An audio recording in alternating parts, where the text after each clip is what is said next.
Hey there, and welcome back to Fade to Fact, where we dig up the coolest secrets behind classic Hollywood films. Today, we're heading full throttle into Bullitt, the 1968 thriller that didn't just feature a car chase, it redefined the entire genre. You know, the one nearly 9 minutes of tire-screeching chaos through San Francisco's hilly streets. No music, no CGI, just raw power and precision. It's still the gold standard for car chases, and it's been copied, referenced, and studied ever since. But there's more to Bullitt than just burnt rubber. Steve McQueen, in full King of Cool mode, plays Lieutenant Frank Bullitt, a quiet, relentless cop with a Mustang and a mission. His performance was iconic, but behind the camera, that's where the real drama was. From real crashes and stunt secrets, to studio politics and a Mustang that literally disappeared for decades, the making of Bullitt is full of surprises. Even the director, Peter Yates, wasn't Hollywood's first choice. And the chase scene? It was so dangerous. Some parts were filmed without permission, and yes, that's a real car, nearly hitting real traffic. So buckle up. Whether you're a Steve McQueen fan, a muscle car maniac, or just love a good Hollywood backstory, you're in for a ride. Here are 20 things you never knew about Bullitt, 1968. Let's hit the gas. 1. The chase was almost cut from the film. Believe it or not, the most iconic part of Bullitt, that legendary car chase, was nearly scrapped. Warner Brothers executives thought it was too long and would bore audiences. But Steve McQueen fought to keep it, believing it would set Bullitt apart from every other cop movie. He was right. The 8-minute chase became the film's signature moment, influencing decades of action cinema. Without it, Bullitt might have been just another detective flick lost in time. 2. Steve McQueen did most of his own driving. McQueen was famous for doing his own stunts, and Bullitt was no exception. He insisted on driving the Highland green Ford Mustang himself for most of the chase scenes. There are a few moments where his stunt double, Bud Ekins, took over, like during the big jumps, but McQueen handled most of the close-up driving. That's really him weaving through traffic, bouncing off hills, and pushing the car to its limits. No green screen, no faking, just real speed and guts. 3. The chase was shot without a music score.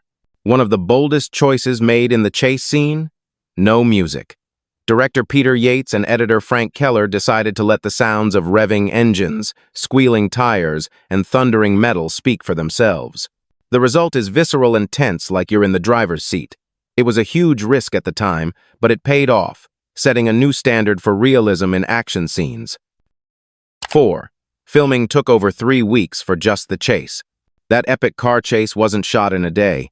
It took more than 3 weeks to capture all the angles, jumps, and close calls. The crew used multiple Mustangs and Dodge Chargers, camera rigs mounted inside and outside the vehicles, and carefully plotted routes through San Francisco's steep streets.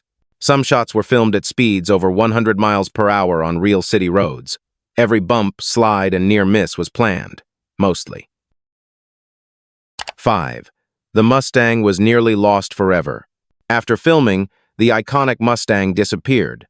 For decades, it was believed to be lost until 2018, when it resurfaced in a garage in rural Tennessee. It turned out a private owner had unknowingly bought it in the 72nd, not realizing its Hollywood history. When it was confirmed to be the real Bullitt car, its value skyrocketed. In 2020, it sold at auction for $3.74 million, one of the highest prices ever paid for a movie car. 6. The other Mustang was sent to the junkyard. 2 Mustangs were used during filming, one for close-up shots and one for stunt work. The stunt car was beaten up badly from all the jumps and high-speed collisions. It was considered totaled and sent to a junkyard in Mexico. For years, collectors tried to track it down, and in 2017, a rusted shell matching the VIN was discovered. Even in pieces, Bullitt's second Mustang became a piece of movie legend. 7. The Charger was so fast, they had to slow it down. The Dodge Charger 440 Magnum used in the film was a beast more powerful than the Mustang. In fact, during filming, the Charger kept pulling ahead too fast, forcing the stunt drivers to back off the gas so the Mustang could keep up for the camera. So yes, technically, the bad guy's car was faster, but McQueen's Mustang got all the glory. 8. The crew used clever tricks to add speed. To make the cars look even faster, filmmakers used low-angle shots, sped up the film slightly in some sequences, and shot from bumpers and wheel wells. They also reused several shots of the Mustang's tires screeching or bouncing over hills. These tricks added to the feeling of chaos and danger even when the cars were going below actual highway speeds. It's movie magic, done the old-school way. 9. San Francisco's mayor was not happy. Filming in San Francisco was a logistical nightmare. City officials worried about the danger and potential damage to streets, especially during the hill jump scenes. Mayor Joseph Alioto wasn't thrilled with the idea, but McQueen and the crew assured everyone that safety was top priority. Still, there were a few close calls, including a scene where the Mustang nearly crashed into a real civilian car that hadn't been cleared from the street. 10.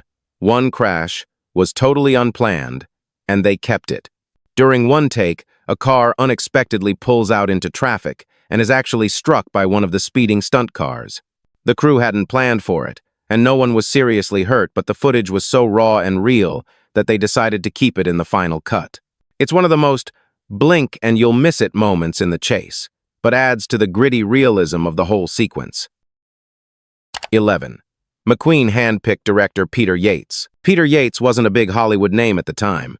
In fact, McQueen had seen his work on a low-budget British crime film called Robbery and was impressed with how Yates directed a car chase through London streets. McQueen pushed for him to direct Bullitt, even when the studio had doubts. It turned out to be a brilliant choice. Yates' subtle, cool style perfectly matched McQueen's performance. 12. The hospital scenes were shot in a real ER.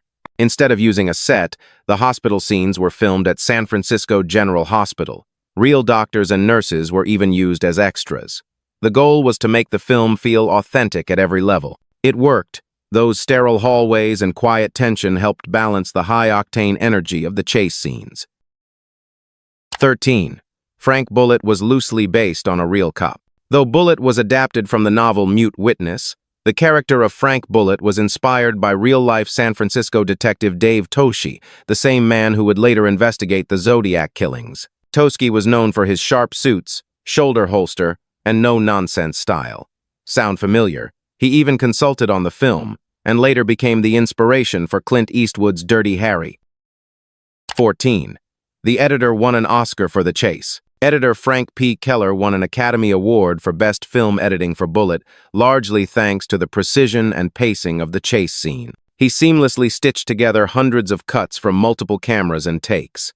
Every engine roar and gear shift lines up perfectly. It's a masterclass in tension building without relying on music or dialogue. Many say the editing is the reason the chase works as well as it does. 15. There are tons of continuity errors on purpose. Car nerds have long pointed out that the same Volkswagen Beetle appears several times during the chase, even though it should have been left behind blocks ago. Other viewers spotted cars gaining and losing hubcaps mid-scene. But according to the filmmakers, some of this was done intentionally to mask cuts or fill gaps. And honestly, it just adds to the charm. 16. The film's dialogue was minimal by design. Steve McQueen wasn't big on dialogue. He believed you could say more with a look than a line, and Bullitt reflects that. The script was deliberately sparse, allowing the camera and actors' expressions to tell the story. That's why so many scenes feel cool and calm even when bullets are flying or cars are crashing. 17.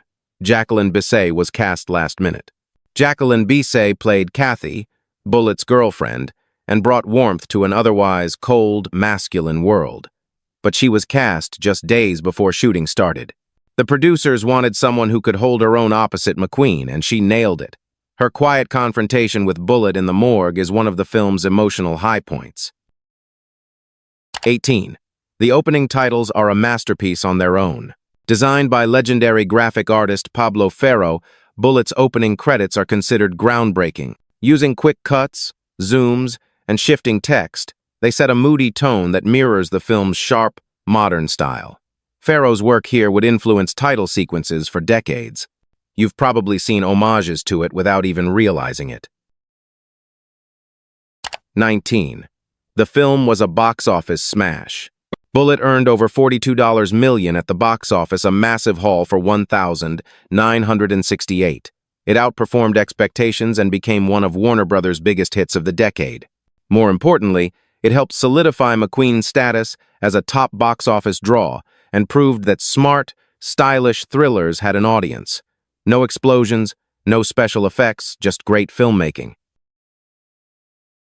20. It changed how Hollywood shoots. Action forever. Bullitt didn't invent the car chase, but it redefined it.